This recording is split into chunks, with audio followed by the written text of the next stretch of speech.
What's going on, guys? Welcome back to Weekly GCap, the only source you'll ever need to catch up on all the gaming news from the last week. As usual, we got a decent number of stories to go through, so let's dive right into it. First things first, I promised you guys at the end of the last Weekly GCap that in the beginning of this episode, we would do a recap on the state of play that happened last Thursday. So we're gonna do that first thing in this episode. Before we get into the games that were announced and revealed and shown off, they actually ended up revealing what the PS Plus essential games for March would be. So the first one is Battlefield 2042, the next one is Minecraft Dungeons, and the last one is Code Vein, which is essentially like, it's a Souls-like game with an anime art style. It's actually a lot of fun. I beat it for the first time a couple years ago, and I had a blast with it. I highly recommend it. And I believe they also ended up showing off a couple of what would be next month's PS Plus Extra and Premium games. I'm not exactly sure if that's actually what it was, or if it was just them advertising the service, so we're not going to cover them here just in case. Because again, I don't know if those were games that were actually already on the service, or if they were teasers for the upcoming lineup. Either way, it doesn't matter, because they're going to be revealing the lineup in about 2 weeks. And as usual, when the full lineup is revealed, I'll tell you guys what the games are. But as far as PS Plus Essential goes, I'd say that's a pretty decent lineup. Now, let's get into everything that was shown off and revealed at this PS State of Play. So first up, they hit us with quite a couple VR games. So first off, we have a game called The Foglands. Next up, we have Green Hell VR. Next up, we have Synapse. After that, it was Journey to Foundation. And then the last one was Before Your Eyes, which is actually like a really cool concept. Basically, every time that you blink, it transports you to a new place in the game. There's been other games that have tried to tackle a similar concept, but the one that they showed off here actually looked pretty cool. And then after all of the VR announcements, they showed off some more games and expansions and such. Now, as I'm talking about these, I apologize if these aren't in the order that they were actually shown off during the showcase. I just jotted down a bunch of notes, and I'm not actually sure if these were in order. But anyway, according to my notes, first up we had Destiny 2 Lightfall, which is the new expansion for Destiny. I believe this is the 7th expansion for the second game, which is crazy. That game has been going for over half of a decade now. It came out in 2017, and it's still going strong. I think that's awesome. Anyway, next up we have a game called Chia, which I believe that this is going to be coming to PS Plus Extra on day 1, so look forward to that. Next up, we have a game called Humanity. After that, we have a game called Goodbye Volcano High. I don't know, that one looked a little interesting to me. I'd recommend just looking up a trailer for it so you can see what I mean. I won't go too far into that one. But then next up, we have Naruto X Boruto Ultimate Ninja Storm Connections. After that, we have Baldur's Gate 3, and then Wayfinder. After that, we had Street Fighter 6, and then they showed off another trailer for Resident Evil 4 Remake. Now, I've talked about how much Resident Evil 4, the original one, means to me. It's one of my favorite games of all time. It was there for me at some pretty important times in my life, and my appreciation for that original game cannot be measured. So anytime that there's been new gameplay or trailers or whatever revealed for the new Resident Evil 4 Remake, I felt so emotional every time that I try to watch it, just because of how much that original game means to me. And the same thing happened here. As soon as they started showing off the trailer, just nostalgia and my emotions got the best of me, and I literally started crying. I'm not even gonna lie. This game looks so good, and I am so excited for it. And after they showed off that trailer, I was sitting there like, okay, this State of Play is going pretty good. Let's see what they bring out next. And then they had the extended look of Suicide Squad Kill the Justice League. We're not going to talk about that here. If you know, you know. If you don't know, go look up some videos on it. I don't want to spread any more negativity here, but yeah, I'm not very impressed. I won't judge the game too much until I actually get my hands on it to play it, but this trailer and this extended look, I don't know, wasn't making me feel hopeful about this one. Co-op gameplay, live service stuff, you know how it goes by now. You would think that after Gotham Knights, even though, you know, Suicide Squad has been built from the ground up to be like a live servicey type game, you would think that at the very least they would look at this project to be like, hey, Gotham Knights didn't exactly do too well. How about we take Suicide Squad and just put it back in the oven, maybe work on it, maybe try to fix it up a little bit before we put this out. Because while yes, it would take much longer for the game to actually come out, and while yes, it definitely wouldn't be cheap to do that, that would still be much better than the alternative. And the alternative, which isn't really the alternative and is more just a guarantee at this point, is that this game is going to be DOA, and it's most likely just going to be the next superhero game that flops. First it was Avengers, and then Gotham Knights, and now we're having Suicide Squad. It's just,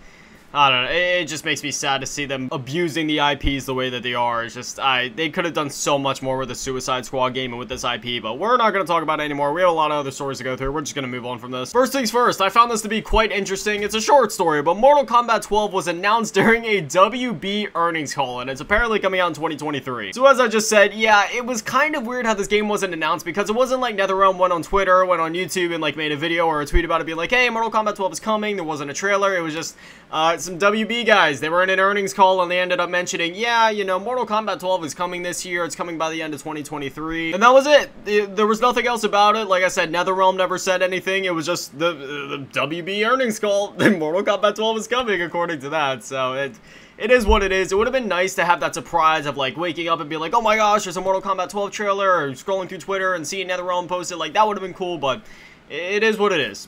Thanks, earnings call. This next story, back in the day, I would have said that it surprises me, but considering we live in the same world where stick drift has been allowed to roam the streets for the last 6 years, it really doesn't surprise me. But that is that the PSVR 2 controller is reportedly having issues. Now, it's really weird because it's specifically the left controller, not the right controller, it's not the headset, it's literally just the left controller, but reportedly, there are certain games right now where button presses aren't being registered properly. It's a really weird situation. However, this seems to be a software issue rather than a hardware issue, which is a good thing. That means that Sony would be able to fix it from their end with, you know, like a software update or a controller update of some kind. Let me just say, they better hope that it's just a software issue, because at this current state, at this point in time, the PSVR 2 costs more than the PlayStation 5. And you gotta remember, the PSVR 2 is an accessory for the PS5. Yes, the accessory costs more than the console. So when you take that into consideration, yeah, if I just spent like $550+ on this new VR helmet and one of the controllers was messing up already, I'd be pretty mad about it. And I'd say if there is anybody else out there that's a bit mad about it, they definitely have every right to be. However, there is some good news. There was like entire Reddit threads dedicated to this issue, so if you need help with this, definitely check out Reddit and see if any of the solutions over there help you. Otherwise, let's just hope Sony can put out an update soon to fix this, since like I mentioned, this seems to be a software issue rather than a hardware issue, so we'll keep our fingers crossed and I'll keep you guys updated on this one. This next story honestly makes me sad because I really enjoyed the first game, but from the sounds of things behind the scenes, it has been nothing but turmoil and problems to develop the second game. You know what, let me just read this off to you directly. This is coming from Ethan Gatch, I think is how you say it, over on Twitter. He's the senior reporter at Kotaku. Managing director is out at the Ubisoft studio behind Beyond Good and Evil 2 as it faces a labor inspection due to developer burnout. The beleaguered project is once again undergoing changes, including new game and creative directors. Is this game ever gonna, is it like, we're never gonna see this game, are we? There was jokes of it being a PS5/Series X game at the beginning of like the 8th generation of consoles, but honestly at this point I wouldn't be surprised if this game ends up coming out with, I don't know, the Xbox Series XXX and the PS6. I literally don't even know what to add to this. I mean, if you guys are aware of the development situation for Beyond Good and Evil 2, it has not been an easy road so far, and well, with this latest headline, it's not looking like it's getting any easier anytime soon. I wish everyone over there the best of luck, and my fingers are crossed and I'm still praying that we could at least someday see this game. It doesn't matter when it is. Before I die, I want to play Beyond Good and Evil 2. Got a quick story here for you guys. So the Mario movie is actually going to be releasing early. Instead of the original plan of showing starting April 7th, which is a Friday, it will now be available to go see in theaters April 5th, which is a Wednesday. This is honestly probably a good thing, you know, with this being a Mario movie, the theaters would most certainly be packed on its first couple days. So having this come out in the middle of the week instead should help with the seating situations that weekend. What do you guys want to bet that there's going to be more adults at the midnight showings for this movie than actual children? Because while Mario isn't only for children, that is of course the main demographic that this movie is pointed towards. However, as many of you probably know, Mario is quite a legendary game and it has been around for many years, which means that the age range of Mario fans, it varies greatly. But hey, even if you are one of the boomers that is going to be going to see like the midnight showing for this movie, don't feel ashamed. You want to know why? Because I'm going to be right there with you. I am definitely way above the age demographic that this movie is targeted towards, and I will be going to see this movie alone. It will just be me in the theater at midnight watching this movie, and you know what?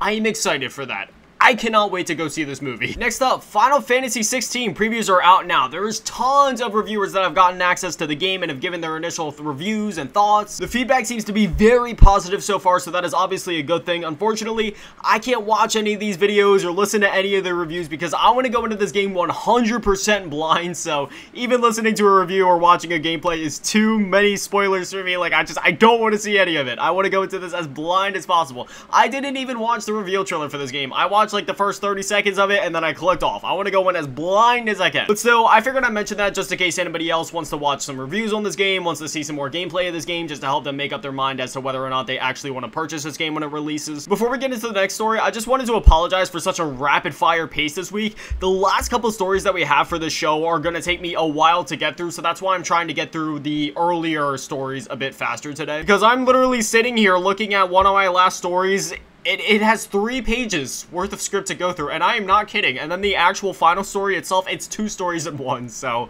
we're gonna keep things moving. Now, this one was a big one, and it was not one that I was expecting just due to the timing, which we'll talk about that, but that is that Elden Ring's DLC called Shadow of the Erdtree was announced, and the way that it was announced was a little weird, because you would think, for a game as huge as Elden Ring that has now gone on to sell over 20 million copies, you think, okay, well, it came out in 2022, they'd probably wait until the 1-year anniversary to announce some DLC. Now, if you were the director of said game, and you could choose between either A, announcing the DLC on the game's anniversary when all the hype is happening around the game, when everybody's talking about it, or if you could choose to wait a couple extra days and announce it randomly at 3 a.m. on a Tuesday, which one are you going to choose? I'll give you a second. Okay, well, if you chose to announce it on the anniversary, you were wrong, because they chose to announce it at 3 a.m. on a random Tuesday. Do I know why they did it? No. Did it still work? Yeah, because it broke Twitter. Shameless plug here, but I made a video about it over on my main channel, and if you ever want to go check out my main channel, it'll always be the top link in the description of these videos right underneath the chapter cards. But as I was making that video, I spent about, I don't know, maybe like 30 minutes on Twitter just recording that video, talking about the DLC and such, and from the time that I clicked on the tweet, it had like 170,000 views, I think, somewhere between there, like 170, 180,000 views. By the time I finished recording, like half an hour later, it had already gained like another 40 to 50,000 views. I quite literally watched the trending charts change from whatever they were over to Elden Ring DLC. Unfortunately, there was no trailers. We didn't get any other screenshots besides the one that I showed you when I first started talking about the story. We didn't even get any information about it or release dates or release windows or anything. They just announced that it's currently in development, so we don't know when this is coming. If it just entered development, we could be waiting quite a while, but if it's later in the development cycle and it's almost done, we could see this thing by summertime. We really have no idea, but I'll keep you guys updated as soon as we know more. Alright, now we're down to the last couple stories, and even though, you know, the show hasn't been going for too long so far, like I said, these last couple, they're gonna take a while to get through, so bear with me. So our next story, Luminous Productions is over. If you don't know who Luminous Productions is, they are the ones behind the Luminous engine, which is what Final Fantasy 15 and Forspoken ran on, and they are also the ones that made Forspoken. I'm just gonna read this to you guys directly. So this is coming from Square Enix Holdings over on Square Enix's website. This document is titled Reorganization within the Square Enix Group, and then I'll just read this out to you guys. Square Enix Holdings announces that it will merge its wholly owned subsidiary Luminous Productions into its wholly owned subsidiary Square Enix effective Monday, May 1st, 2023. The merger is part of the company's efforts to further bolster the competitive prowess of the group's development studios, a goal set forth under its current medium-term business strategy. Square Enix has developed numerous AAA high-definition games and possesses a wealth of IP and content. Luminous Productions is meanwhile equipped not only with AAA title development capabilities, but also technical expertise in areas such as game engine development. Combining the two entities will further enhance the group's ability to develop HD games. So for anyone that's listening right now and happens to be a little confused as to what's going on, don't worry, I'll explain all of this to you. So first things first, like I said, they are the ones behind the Luminous engine, which is what Final Fantasy 15 and Forspoken ran on. And if you know anything about Forspoken, well, Forspoken is kind of the reason that this is happening. So as most of you probably know, Square Enix has seen their fair share of flops within recent years with things like, you know, Avengers, Forspoken, Babylon's Fall, the list goes on. Obviously, as time goes on, video games get more and more expensive to produce, thus sales predictions and the amount of money that they need to generate in order to actually profit off of these games also simultaneously increases. So while a couple of years ago they could have gotten away with a few stinker releases, things are a bit different now as video game budgets are the highest they've ever been, and in a market where every sale counts, the fact that so many of Square Enix's recent releases have been missing sales expectations by quite literally millions of copies, it doesn't surprise me that they're currently looking around to see how they can scale back on extra revenue being spent among their various development teams. And unfortunately, with Forspoken being Square Enix's latest and not so greatest failure, with Square Enix already looking around, Luminous just happened to be the first one to be up for the chopping block. But on the bright side, at least this isn't an EA situation where they're just straight up shutting down the dev team and burying the IPs, but rather Luminous will just be merging with Square Enix, and all of the talent that currently works under Luminous will simply be reassigned a new position following the merge. We all know Square Enix has been desperately trying to use their own engine for their games, despite the fact that they've already had to give in and use Unreal Engine for multiple games, including the Final Fantasy VII Remake. But anyway, I bet that after this this merge happens, they'll most likely be having those former Luminous employees go all in on making the Luminous engine like the best that it can be in order to support Square Enix's games, which honestly makes me very excited because the Luminous engine is absolutely amazing in terms of like graphics, audio, effects, animations, and just how the engine feels to play on overall. It's hands down one of the best and smoothest feeling engines out there.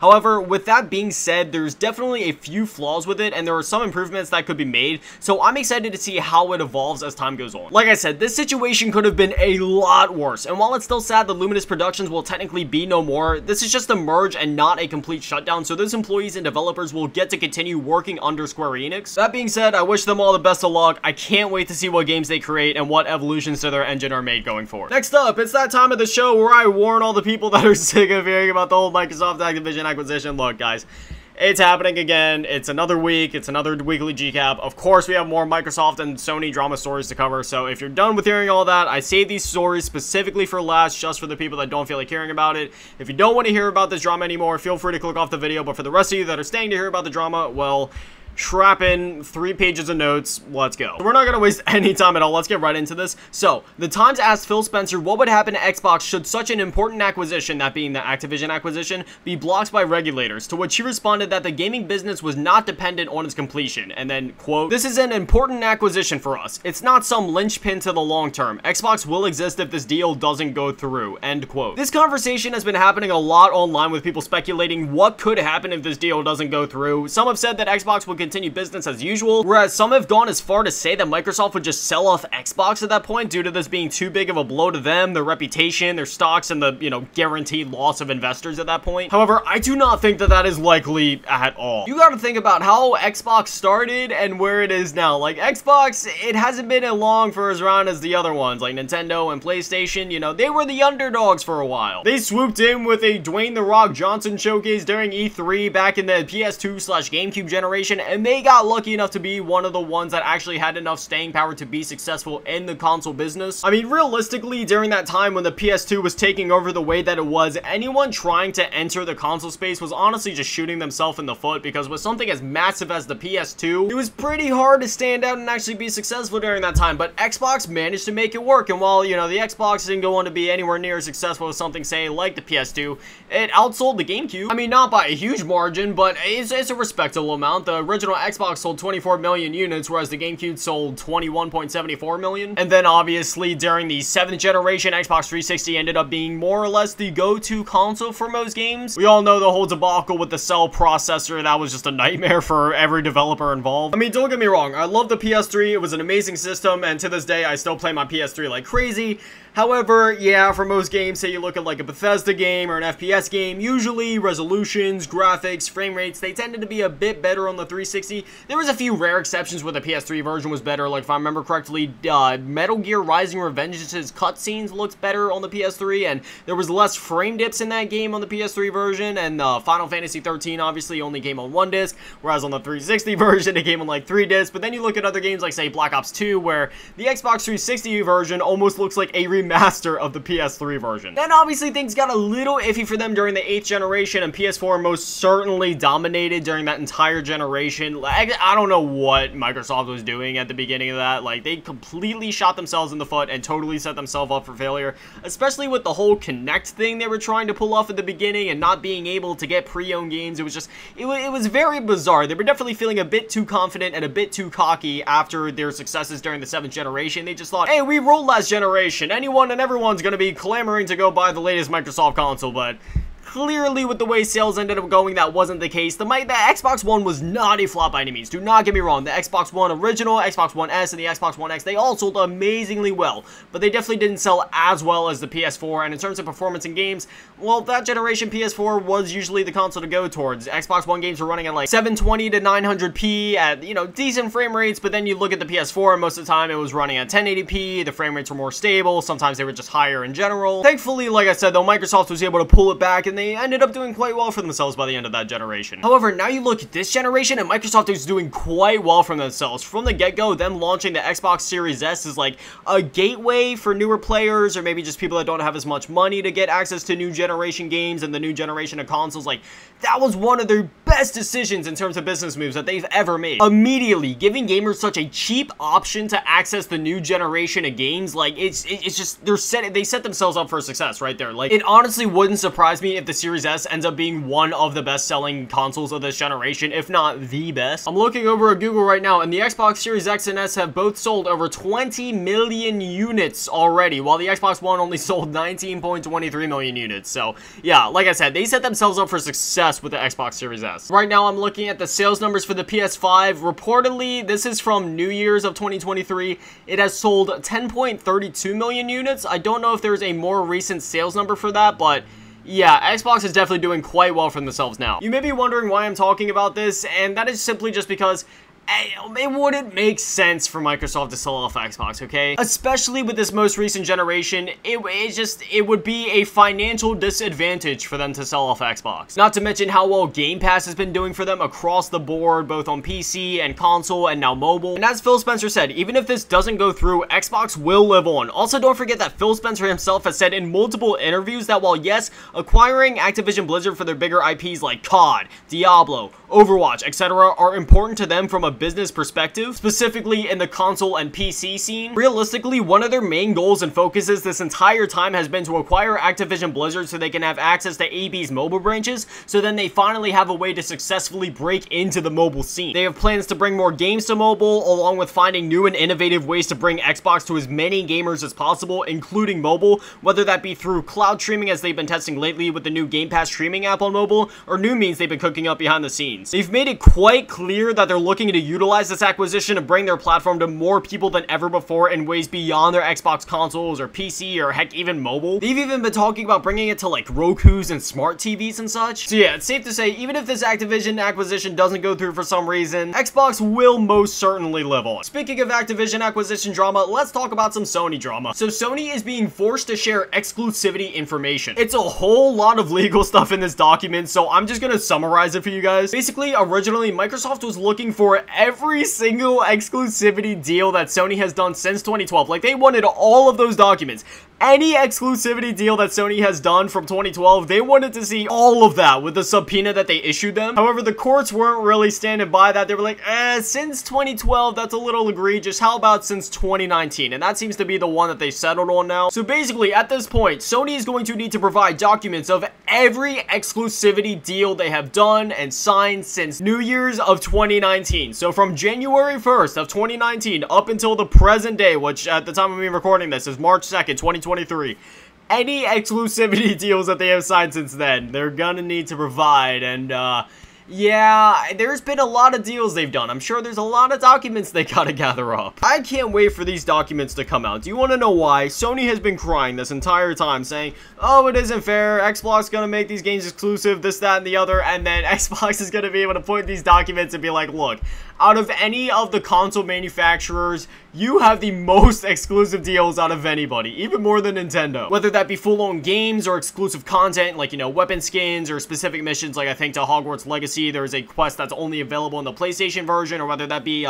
releases that come out earlier on PlayStation. You think like Final Fantasy 16, it's going to be releasing on PlayStation 5, and then it'll be available on the other platforms like 6 months later. And if you think about just how often Sony is signing deals like this, yeah, Microsoft is going to have a lot of different documents to point at and be like, look, you do this more than anybody else in the business, so you can't really be talking. Once these documents are released and once Microsoft is able to kind of flip the script on Sony per se, I wonder if Sony would actually consider agreeing to the 10-year plan that Microsoft has been proposing for quite a while now. Is it going to happen? Probably not, but I am very curious to see what happens once these documents come out, what Microsoft says about Sony, what Sony says about Microsoft. Like, things are definitely about to get interesting. And I mean, well, that's that's not to say that things haven't already been interesting for the last year that this acquisition has been happening, but, you know, just more interesting things are going to be happening now. As always, I'll keep you guys updated on this story as soon as we know more, and as I always say, we'll probably be back talking about this in a week or two. But anyways, that's all the stories I got this week. Now I want to hear from you guys. What are your thoughts on the state of play from last week? Did you expect Mortal Kombat 12 to be announced the way that it was? Are you excited for the Elden Ring DLC? And what are your thoughts on the Luminous production situation? Do you have any predictions on what could be happening next with the Microsoft Activision acquisition? Whatever it is, I'd love to hear from you guys. But yeah, these episodes go live every single Friday at 9 a.m. Eastern, so if you want to catch them as soon as they go up, well, now you know when to be here. But anyways, that's that. I'll see you guys back here next Friday for the next episode of Weekly GCap. Thank you guys for watching. Have an amazing day and an amazing weekend. Stay beautiful. I love you all.